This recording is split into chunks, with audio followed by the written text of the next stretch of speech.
This film is dedicated to a great friend of the Soviet people.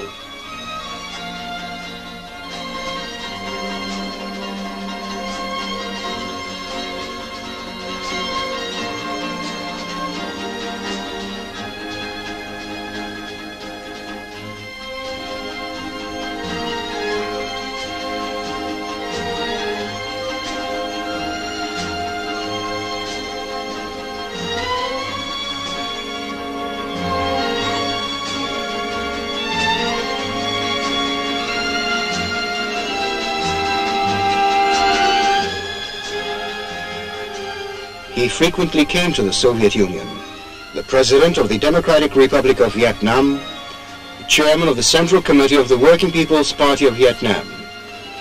He enjoyed the sincere and heartfelt affection of one and all in the Soviet Union.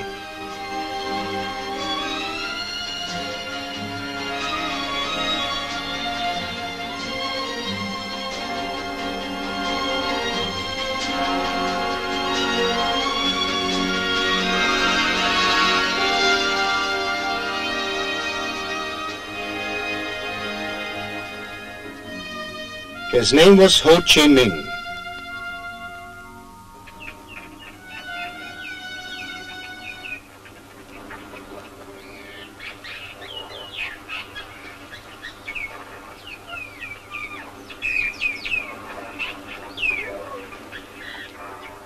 In Vietnam, he was called Bác Ho, Uncle Ho, or Old Man Ho. Ho Chí Minh in Vietnamese means wise with experience. This was his last 19th party name.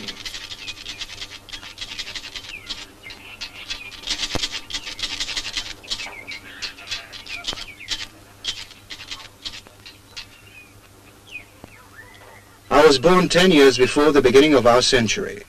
My father, a village school teacher, named me Nguyen Tat Thanh. I grew up in colonial Indochina, in the province of Nghe An, which gave my country many soldiers and poets.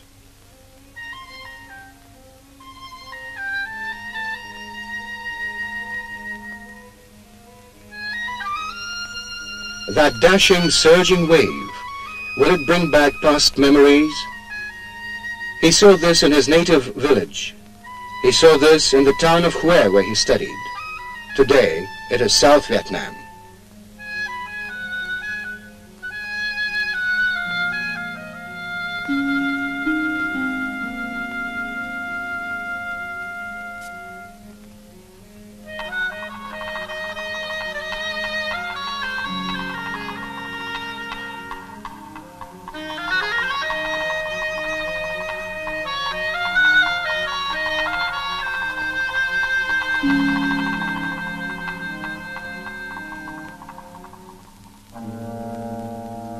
The French came to Indochina in the 19th century.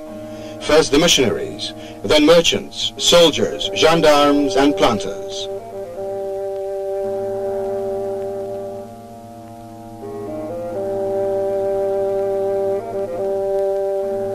Young Nguyen Tat Thanh learned by heart the Declaration of the Right of Man and Citizen proclaimed by the French Revolution.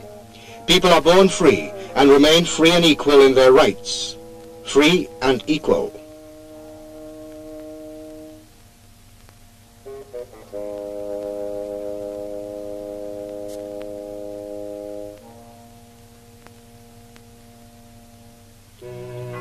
The French flag in Vietnam was the flag of the oppressors.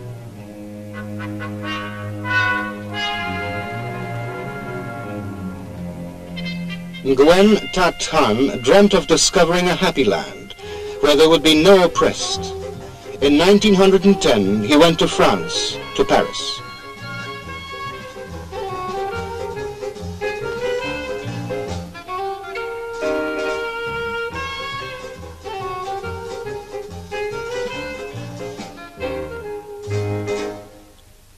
The Paris of the poor received me, he used to say.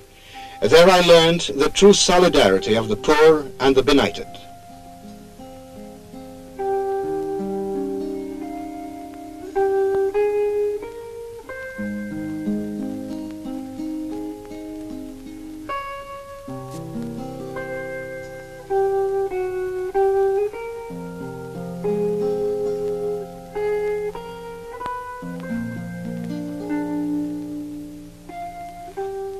This is the window of his room in the small by-street called Campuan, where he worked as a photographer. He traveled a lot in those years. He was a cabin boy. He washed dishes in a London hotel and then was a baker. He was a cigarette vendor in Canton and a window cleaner in Rio de Janeiro. He nearly died from tropical fever in Africa.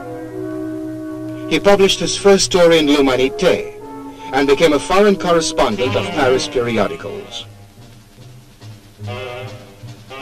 In the United States, he wrote, "Politicians, financiers, and the authorities always encourage, spur on, and incite criminals and racialists, and then cover them up." But he never did find a happy land.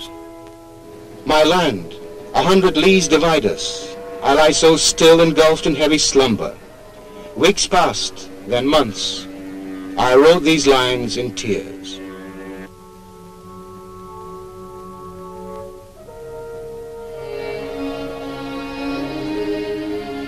Nguyen Tat Thanh returned to France. In 1917, he was 27. In 1919, the young Vietnamese man came to Versailles and spoke to the prime ministers and generals who were remaking the map of Europe. He demanded, not asked for, but demanded independence for his country, for all colonies. In Paris, in Rue Jacques Callot, he rented premises for the newspaper Paria, meaning the oppressed. He was its publisher, editor, typesetter, proofreader, and delivery man. These are his articles. He signed them Nguyen Ai Quoc.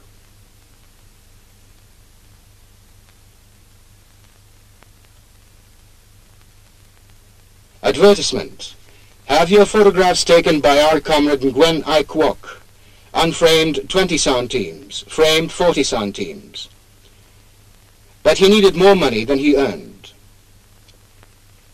Thereupon the young Vietnamese signed a contract with a Paris theater to write comedies. He spent every centime he got paid to publish the Paria.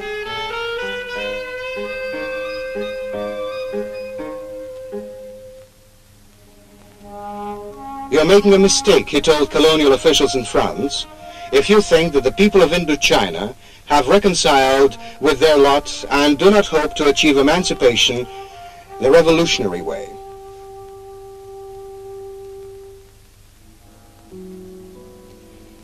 "For my illiterate compatriots," he used to say, "my weapon is not the pen, but an artist's brush." These are his drawings, anti-colonial cartoons signed Nguyen Ai Quoc. 30 years later in Hanoi, he would tell Soviet journalists, "I'm your colleague. I wrote, took pictures, and made drawings for a newspaper." He never did relinquish the habit of drinking the blackest coffee and smoking cigarettes, acquired in those days in order to stay awake at night. 1920, Nguyen Ai Quoc speaking at a congress of the French Socialist Party. A group of French socialists recognized Lenin's Third International and formed the Communist Party of France.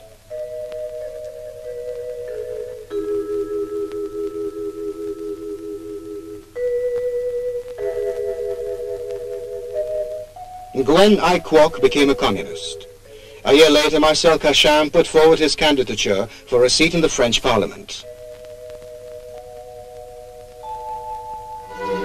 The Paria printed more and more materials about Soviet Russia.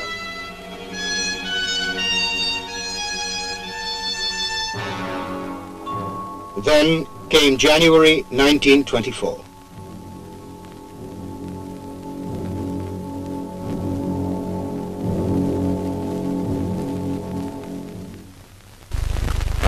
From Paris he went to Moscow to pay his last respects to Lenin. The Pravda published his article. "Lenin has died. Like a bolt from the blue, these tidings will sweep over the fertile plains of Africa and the green expanses of Asia. Yes, people with black or yellow skins may not know exactly who Lenin was or where Russia lies, but all of them, whether a peasant in the fields of Annam or a hunter in the forests of Dahomey, have heard the whispered words that there, on the other end of the globe, lives a nation which has chased out the masters. They have also heard that this land is called Russia, that it is guided by intrepid people, and that the most intrepid of them is called Lenin.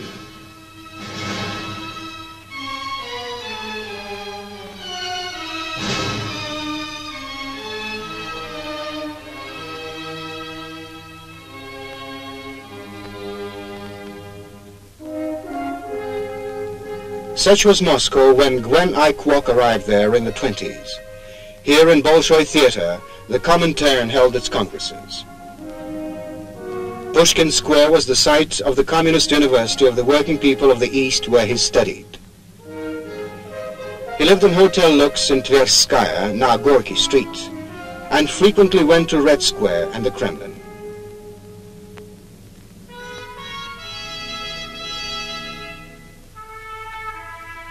Gwen I. Kwok heard the Soviet President Mikhail Kalinin address the 5th Congress of the Comintern.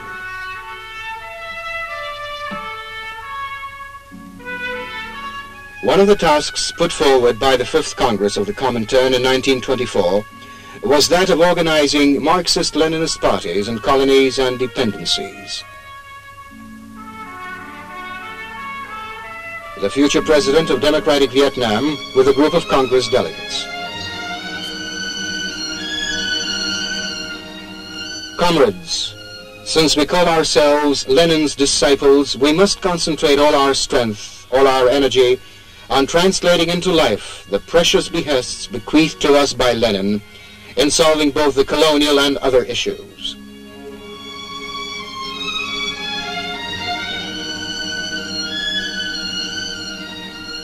The Comintern delegated him to assist the Vietnamese revolutionary movement. It was for these underground publications that the colonial authorities sentenced him to death. Gwen I. Kwok united various communist groups and in the beginning of 1930 formed the Communist Party of Indochina.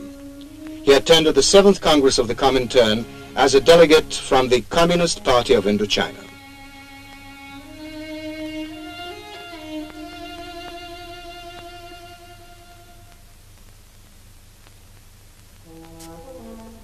A questionnaire for the delegates to the 7th Congress of the Comintern.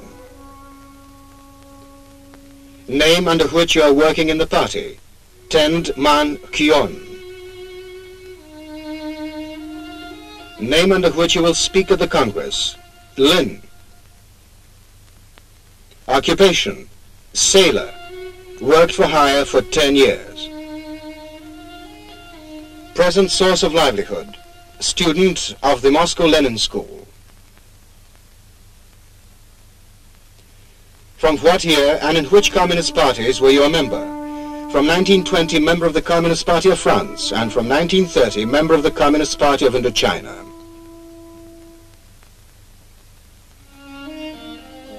Work performed since the 6th Congress of the Comintern, organizer of the Communist Party of Indochina, 1930-1931. Were you subjected to repressions? Arrested in 1931, spent 2 years in prison and escaped in 1933.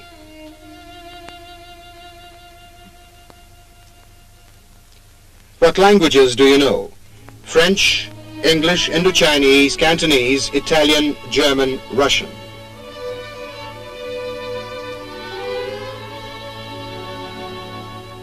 At first, it was patriotic sentiments rather than communist ideas that brought me to Lenin. But step by step, continuing the struggle, I came to realize that only socialism and communism can emancipate the peoples. He, leader of the Anti-Colonial League, was called Gwen I. Kwok. He signed his articles in the underground communist press with the name Lin. In police records, he was known as Tong Wan So. In 1941, he returned to his native land and became a soldier. Henceforth, his name was Ho Chi Minh. These party documents, the rules and the program of the Communist Party of Indochina, Comrade Ho Chi Minh carried in his map case. In 1941, he declared that the Soviet Union will definitely win the war, and that this victory will lead to the rise of other socialist states. This was how the first Vietnamese partisan detachments which fought against the Japanese invaders were raised. In 1945, he became the first president of Free Vietnam. In the jungle, writing by the light of a wick lamp, Ho Chi Minh formulated the Declaration of Independence. But a few weeks later, French colonial troops landed in South Vietnam. President Ho Chi Minh and the government of the Democratic Republic of Vietnam did their utmost to preserve the newly won freedom and avert bloodshed. President Ho Chi Minh came to Paris for talks.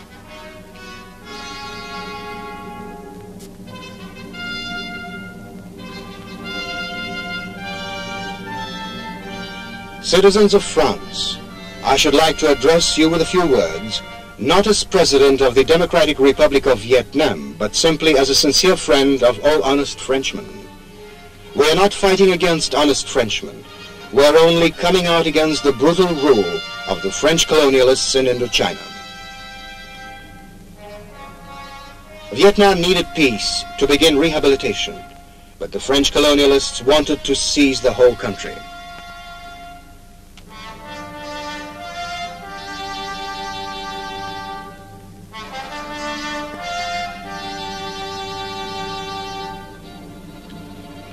The man on the president's left is General Leclerc.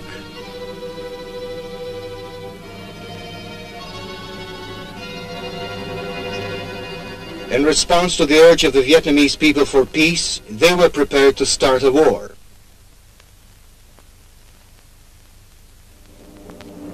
In the autumn of 1946, the French troops began to shell Hanoi.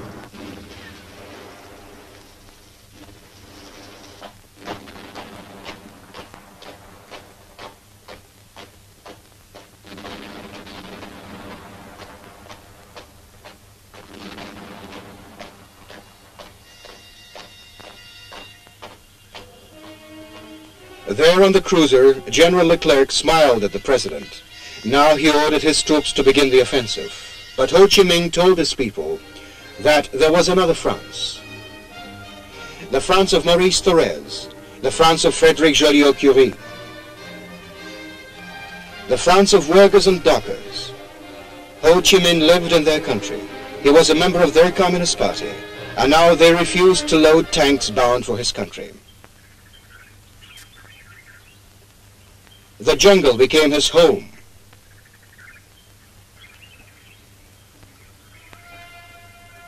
And a cave his presidential palace.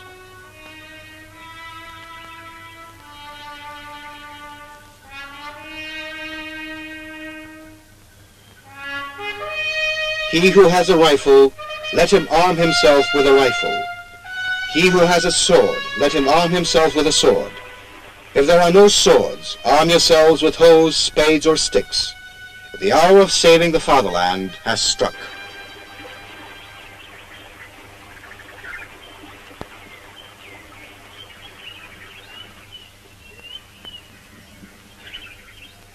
They say that psychological warfare specialists are showing this documentary, Ho Chi Minh in the Jungle, to U.S. officers and men. They're searching for the roots of what they call fanaticism of the Vietnamese, that which was actually a passionate effort of the whole people. Since its second Congress in 1951, the Working People's Party of Vietnam has been guiding the people's struggle.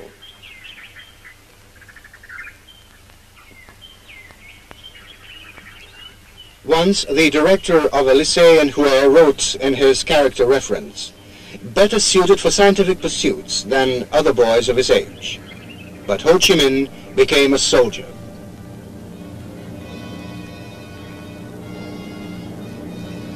He often repeated Lenin's words that no revolution is worth anything unless it can defend itself. By 1954, Ho Chi Minh's detachments had turned into a powerful regular army.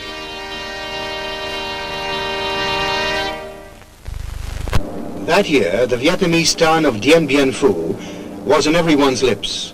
It was the site of a French military build-up in preparation for a decisive offensive.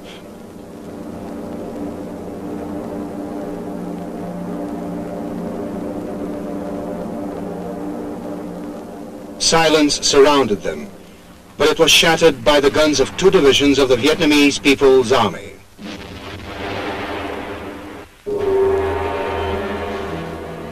Dien Bien Phu became a symbol of France's disgrace and tragedy. A tragedy of the deceived. 90,000 prisoners, those who only recently were on parade in Paris. In just the same way, U.S. airmen are now being convoyed on Vietnamese soil.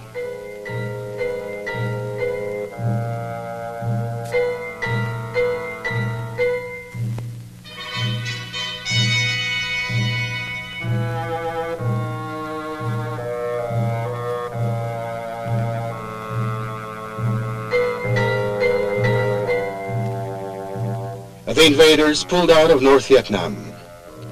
Are these documentary films shown to U.S. officers and men?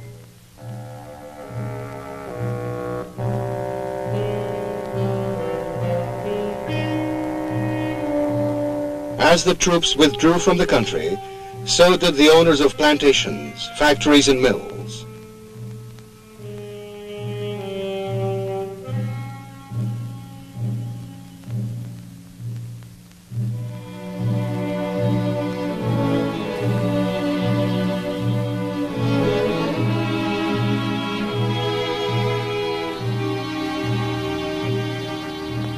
People got Ho Chi Minh's portraits from secret hiding places.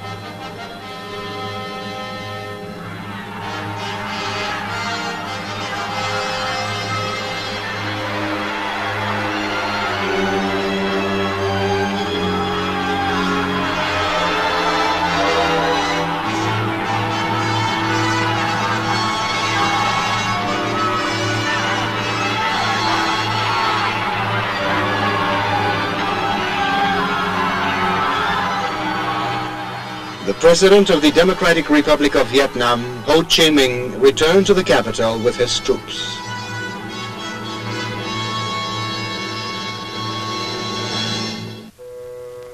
"9 years in the jungle, 9 years of war."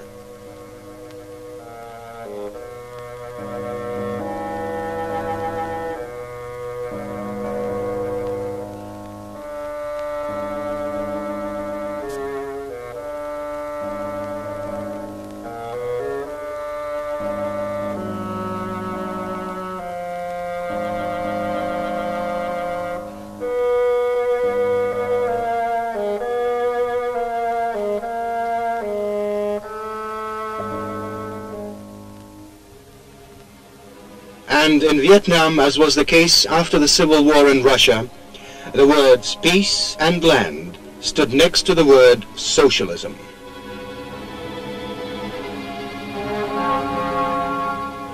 The people of Vietnam began building a new life.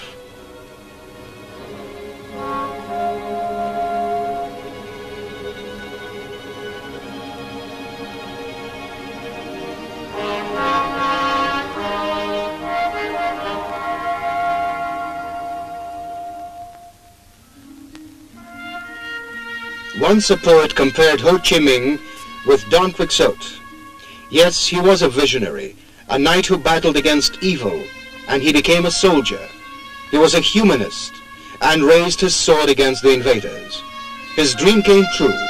He traveled across his country, not along secret guerrilla trails, but across the free land of Vietnam.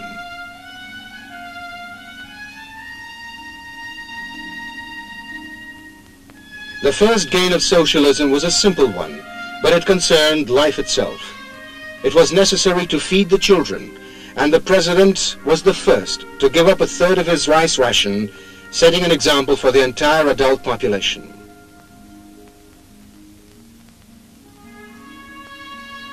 You will of course be pleased to hear about the successes of the Soviet peasants. And if we do not spare our strength in the struggle, then what the Soviet Union has already achieved, we shall achieve tomorrow.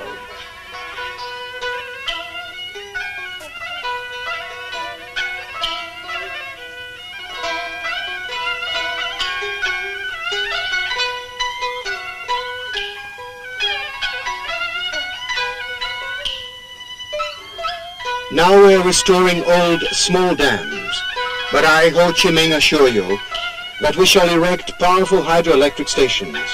Yes, we shall do that.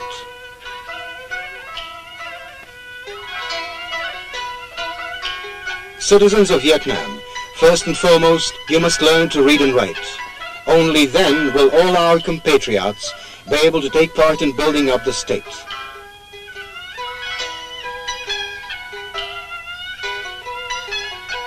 If a wife is illiterate, her husband teaches her. If a younger brother is illiterate, his elder brother teaches him. If the parents are illiterate, their children teach them. Women must learn to read and write so as not to lag behind the men. Within a year, all the Vietnamese must learn to read and write.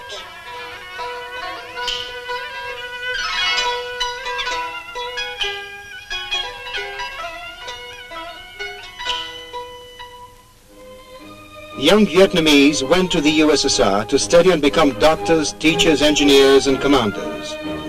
Here is the first group of them on board a Soviet ship. President Ho Chí Minh, as would an old Muscovite, told them at parting, "Don't trifle with Russian frosts. Dress warmly. Return home as specialists, whom the country needs so much."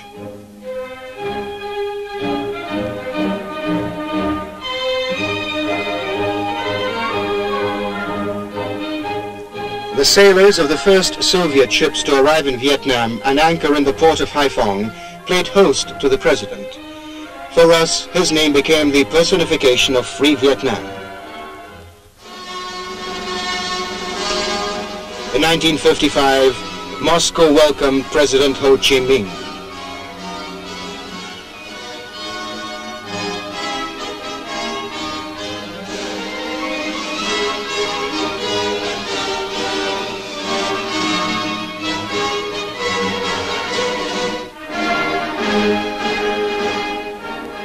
The national anthem of the Democratic Republic of Vietnam resounded in his honor.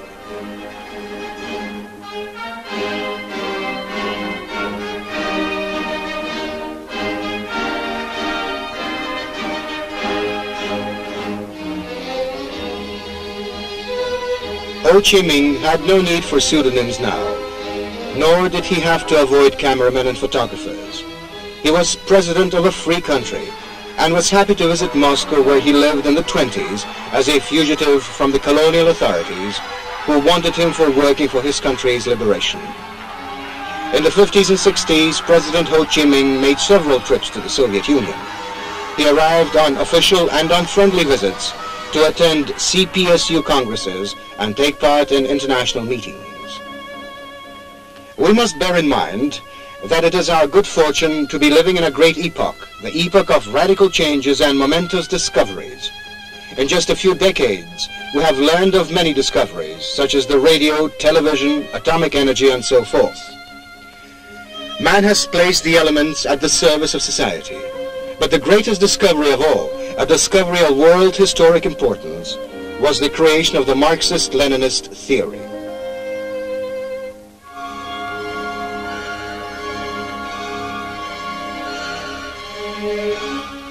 Lenin's name and his theory are inseparably linked with the achievements of the camp of peace and democracy, which extends from the Elbe to the Pacific and from the Arctic Circle to the tropics. The communists of the world called Ho Chí Minh a great patriot and internationalist.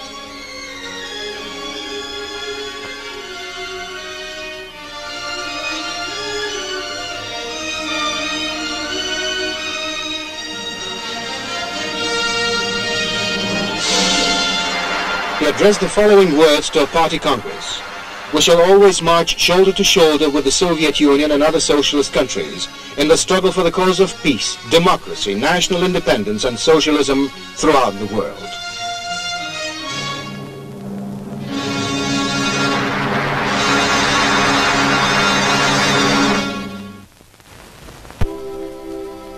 Whenever in Moscow, he always went to the Lenin Mausoleum.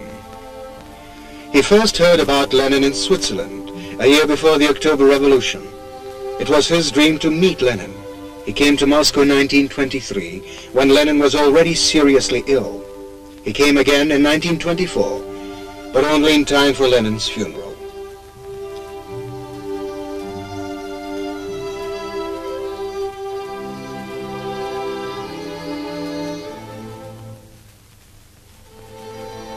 For us, Lenin has always been and will be a father, a friend, and advisor.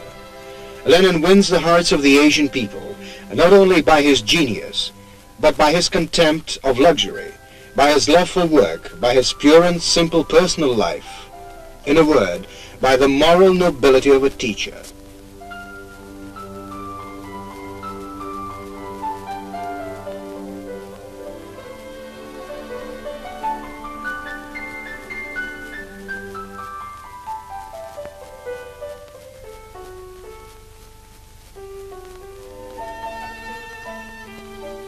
All his life, to his dying day, Ho Chi Minh considered himself a student of the Moscow Leninist school. Not a living god, but a president, a communist of the Leninist school.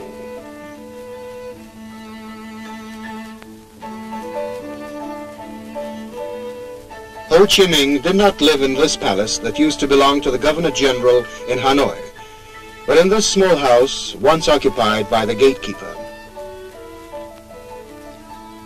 He would rise at 5:30 and work late after midnight. "I've no time to write verses now," he once said. Our verses today are dams in terms of kilowatts. The dry statistic reports showing the number of acres irrigated. Our verses are newly built factories and schools. The Third Congress of the Working People's Party of Vietnam, held in 1960, was named the Congress of the Victorious Builders of Socialism.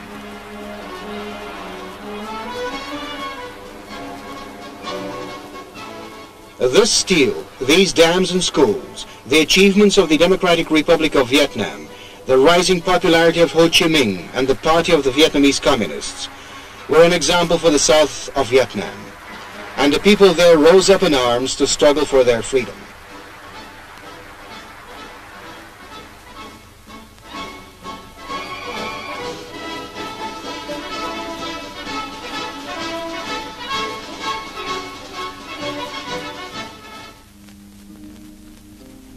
A hand has 5 fingers, some of them longer, others shorter, but they're all fingers of one hand, a single family.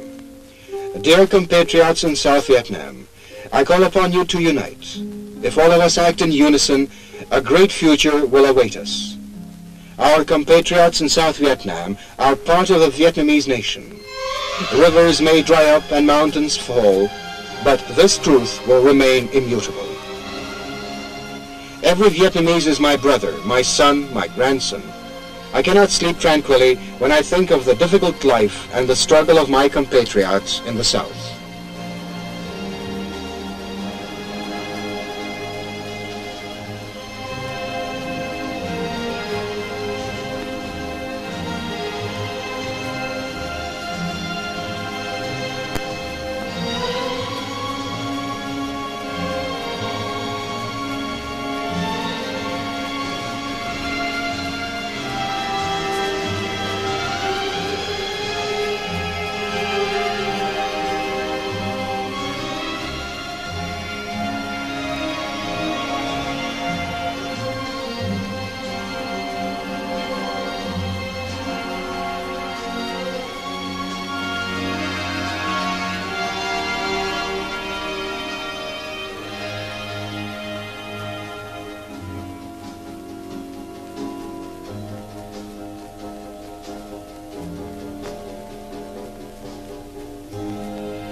He had no family or children of his own.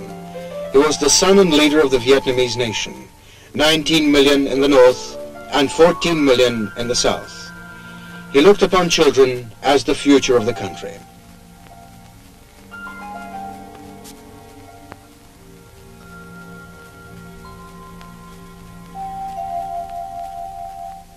In 1931, he was tried in the British colony of Hong Kong.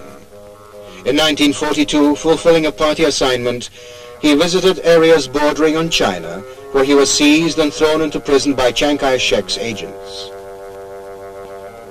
For 4 months, I am in prison. They're like 10 years of darkness. These 4 months have brought me 10 years closer to the last winter of my days.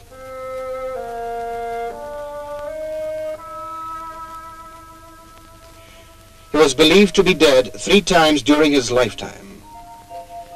But as many times before, he was in hiding.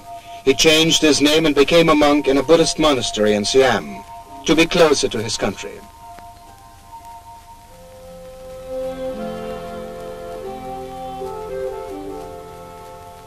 In 1965, he turned 75.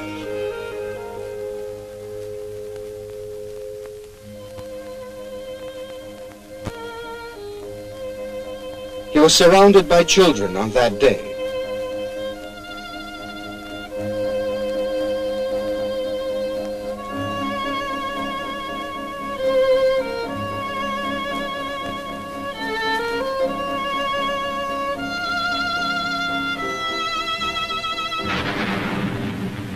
Still another war in the life of the Vietnamese people.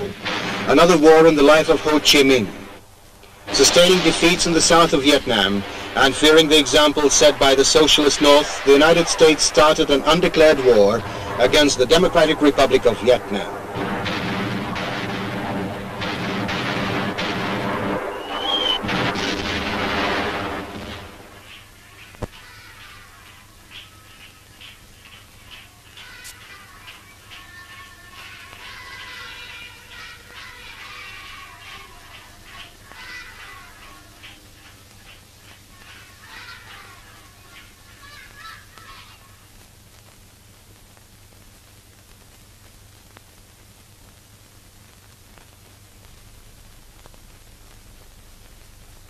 Dear compatriots, I know that this war will be a difficult one.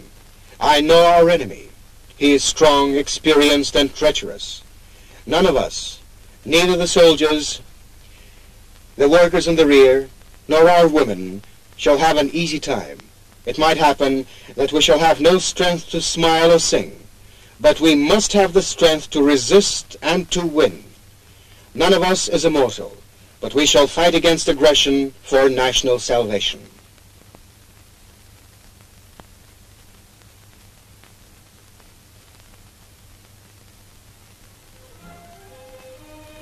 This war was the most difficult trial. There was no front or rear in the undeclared war.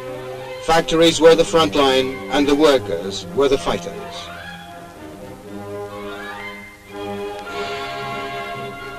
Justice is on our side, the President said.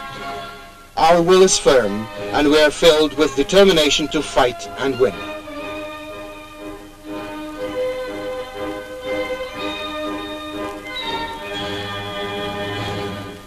First year of the war, the most difficult period for the Republic, a Soviet delegation headed by Alexei Kosygin visited the frontline capital, Hanoi.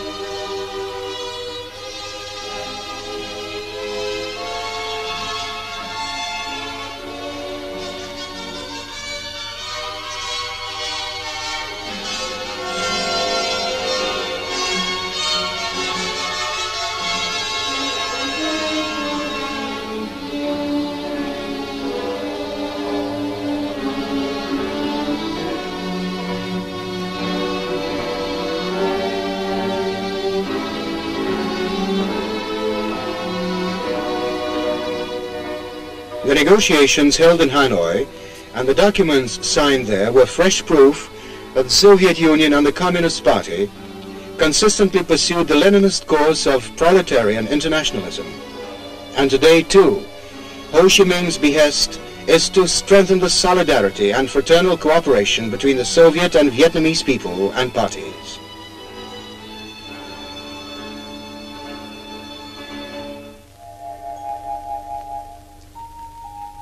From the Presidential Secretary's Memorandum Book, Rising Time, 5 o'clock. Report of the Air Defense Commander, 6 o'clock. Meeting of the Politburo. Talk with the young pioneers. And another note. Correct the proofs of the preface to Lenin's works in Vietnamese translation. At times it seems that no one wants to believe us, but we shall overcome difficulties. It must be done. It can be done, and it will be done.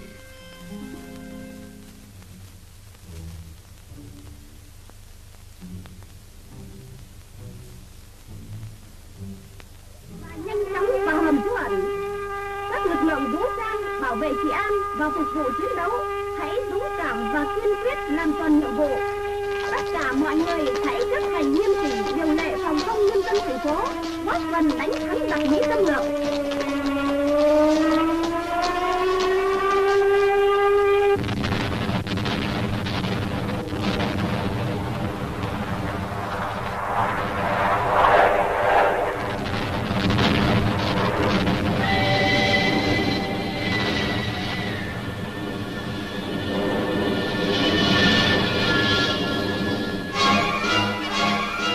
We were with Vietnam in those days. All progressive mankind was with the heroic country.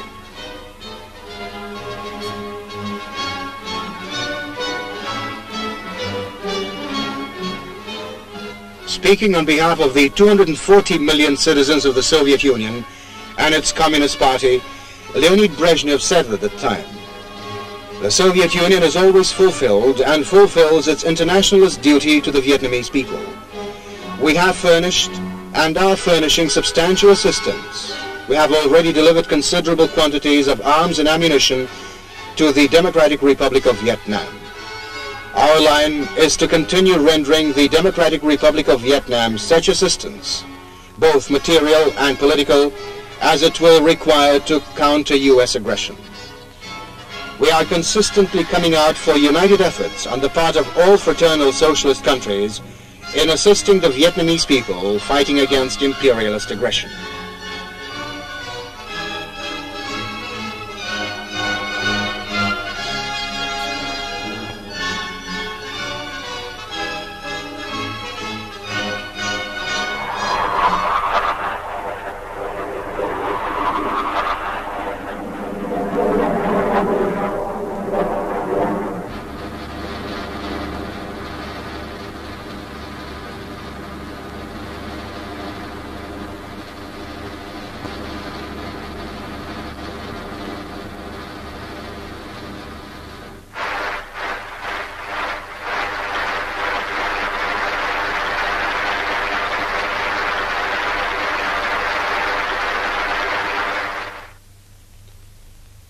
We have a large and powerful party, large and powerful because it is armed with the Marxist-Leninist theory, because it enjoys the love, trust, and support of the entire army and the entire people. Unity, unity, great unity, and we shall score victories, magnificent victories.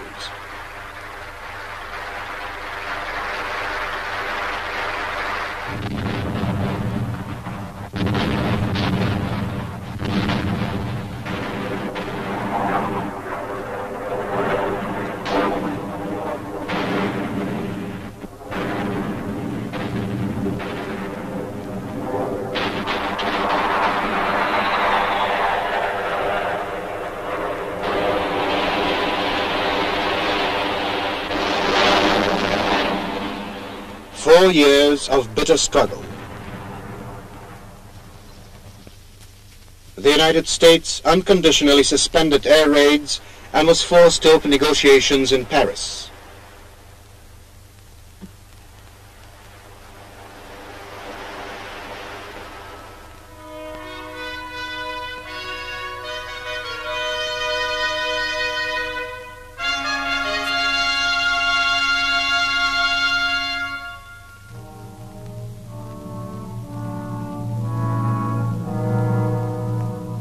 Whatever the difficulties and privations, our people will definitely score complete victory. American imperialists will definitely be forced to withdraw from our country. Our fatherland will definitely be united.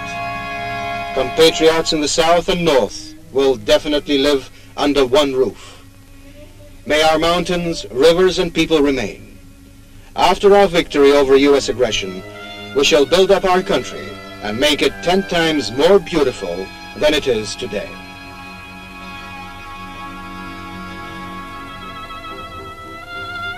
Again the moon looks through the window to urge me write my verse. I have no time today, my moon. I shall not even sleep. Wait and be patient. Another day will come, my moon. There listen how the bell is tolling to wake the people from their slumber. It brings them tidings of our victory. So wait a while, be patient, wait.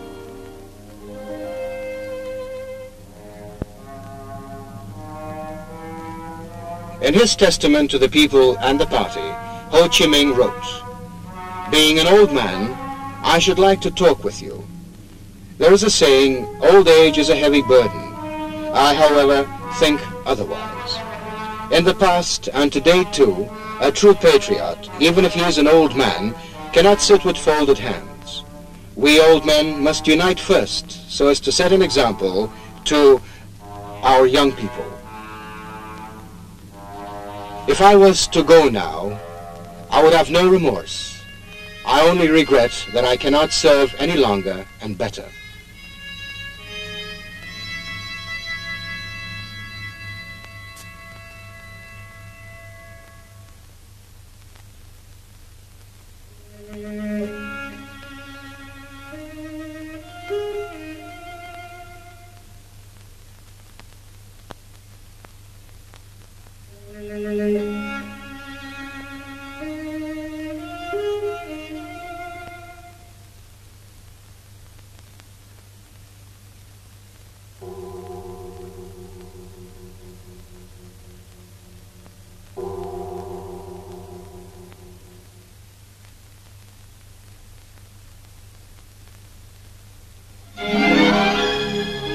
But he shall always remain with us, a great patriot and internationalist, leader of the heroic Vietnam, a true friend of the Soviet people, a communist of the Leninist school, soldier and poet, comrade Ho Chí Minh.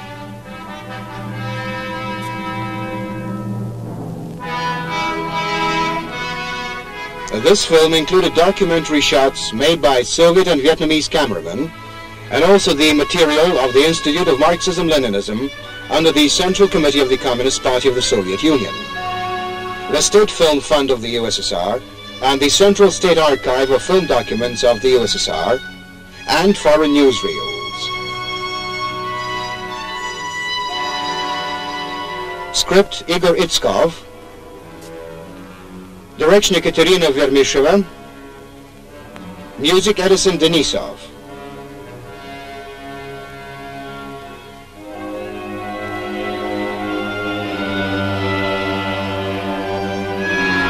Camera, Anna Popova.